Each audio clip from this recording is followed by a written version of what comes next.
جی ناظرین، بریک کے بعد ایک بار پھر آپ کو خوش آمدید کہتے ہیں۔ وکلا کے جو اپنے مطالبات ہیں، جو ان کا احتجاج ہے، کیا وہ طریقہ کار ٹھیک ہے؟ اور اس احتجاج کی آڑ میں جب میڈیا کے نمائندوں کو تشدد کا نشانہ بنایا جاتا ہے تو بینچ اور بار کے درمیان آلریڈی جو ایک خلیج تو ہمیں نظر آ رہی، لیکن میڈیا کے نمائندوں کو اگر اس طریقے سے تشدد کا نشانہ بنایا جائے گا تو پھر کیا ہوگا؟ اسی حوالے سے ہم بات کرنے کی کوشش کریں گے۔ مظہر عباس صاحب نے ہمیں جوائن کیا، سینئر صحافی، سینئر تجزیہ کار ہیں اور سابق سیکریٹری جنرل بھی رہ چکے ہیں پی ایف یو جے کے بھی۔ آپ کو ویلکم کہتے ہیں۔ السلام علیکم مظہر عباس صاحب۔ جی وعلیکم السلام۔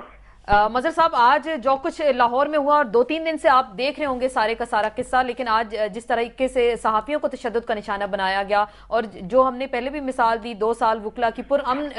جو تحریک تھی، عدلیہ کی جو بحالی کی ایک مہم تھی، اس میں تو میڈیا نے ساتھ دیا، سول سوسائٹی نے دیا، لیکن اب تو ڈائریکٹلی اگر وکلا کوئی بات نہیں مانتے، احتجاج کرتے ہیں اور سیدھا پتھراؤ وہ کرتے ہیں میڈیا کے نمائندوں پہ، تو اب کیا اس حوالے سے آپ کیا کہتے ہیں؟ دیکھیں، پہلے تو میں تمام جو اس وقت شرکائے گفتگو ہیں ان کو ویلکم کرتا ہوں۔ یہ بنیادی طور پہ اور ان کا شکریہ ادا کرتا ہوں آپ کا کہ آپ نے مجھے دیا۔ یہ کوئی پہلا واقعہ نہیں ہے اور شاید یہ کوئی آخری واقعہ بھی نہ ہو۔ بنیادی طور پہ ہم جس معاشرے میں رہ رہے ہیں وہ برداشت کا معاشرہ نہیں ہے، بلکہ عدم برداشت جو ہے وہ بہت زیادہ فروغ پا رہی ہے اور اس کی ریفلیکشن وقتاً فوقتاً آتی رہتی ہے۔ کبھی میڈیا کا ڈاکٹرز کے ساتھ تصادم ہوتا ہے، کبھی وکلا کے ساتھ، وکلا جو ہے ان کو تشدد۔ بنیادی طور پہ میڈیا جو گرو کیا ہے یہ اس کی ریفلیکشن ہے، اور پہلی مرتبہ کیونکہ پہلے پرنٹ میڈیا ہوتا تھا تو اس میں شاید اس طرح کا رد عمل سامنے نہیں آتا تھا۔ اب چونکہ ویژول ہوتا ہے اور ویژول جو تصویر جو بولتی ہے وہ ہر چیز کو عیاں کر دیتی ہے، اس کی کوئی تردید نہیں کر سکتا تصویر کی، اور یہی بنیادی جو ہے جو میڈیا کے خلاف تشدد کا رجحان ہے اس کی بنیادی وجہ ہی یہی ہے۔ اور 2 کیمرامین صرف اس وجہ سے اپنی جان جو ہے کھو بیٹھے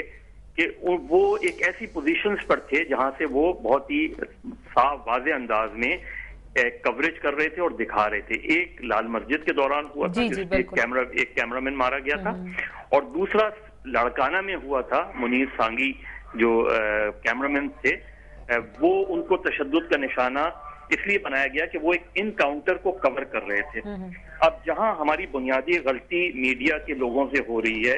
اور جو ہماری ٹریننگ کا حصہ ہونا چاہیے وہ یہ کہ ایسے ایونٹس کو کور کس طرح کرنا چاہیے۔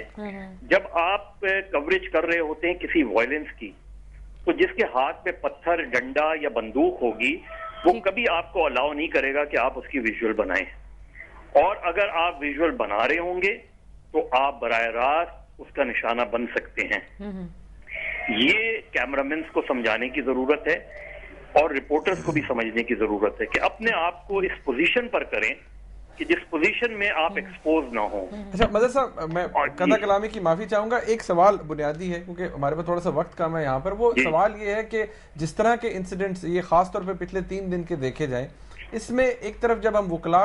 کی بات سنتے ہیں تو وہ کہتے ہیں کہ یہ وزیر اعلیٰ صاحب نے اسے پولیس اسٹیٹ بنا دیا ہے، پولیس دہشت گردی کر رہی ہے اور یہ پولیس کی دہشت گردی ہے۔ دوسری طرف جب عام سول سوسائٹی کے لوگوں سے بات کی جائے تو وہ کہتے ہیں جی وکلا جن کو سمجھا جاتا ہے کہ بڑے پڑھے لکھے لوگ ہیں، رائٹیس لوگ ہیں، یہ اگر اپنا ایک مطالبہ منوانے کے لیے اس طرح سڑکوں پہ نکلیں گے اور پھر انڈسکریمنیٹلی لوگوں کو تشدد کا نشانہ بنائیں گے، جس کے اندر پولیس بھی شامل ہوگی، جس کے اندر میڈیا بھی شامل ہوگا، کیا امپریشن جائے گا ہماری اسٹیٹ کا؟ دیکھیے، جو اس وقت وکلا کا امپریشن بن رہا ہے وہ وکلا کو خود ریویو کرنا چاہیے۔ جو فوٹیج آج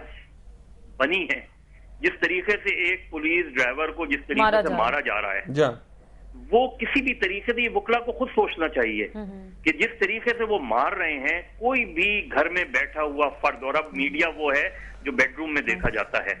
کوئی فرد اس چیز کو جو ہے رسپیکٹ نہیں دے گا، اور وکلا کی جو کریڈیبلٹی ہے وہ روز بروز کم سے کم ہوتی جائے گی۔ یہ ہمیں سوچنا چاہیے بحیثیت مجموعی طور پہ۔ وکیل جو ہے بہت اہم انسٹیٹیوشن ہے، میڈیا بہت اہم انسٹیٹیوشن ہے، عدلیہ اور میڈیا دو ایک ایسے انسٹیٹیوشن ہیں جو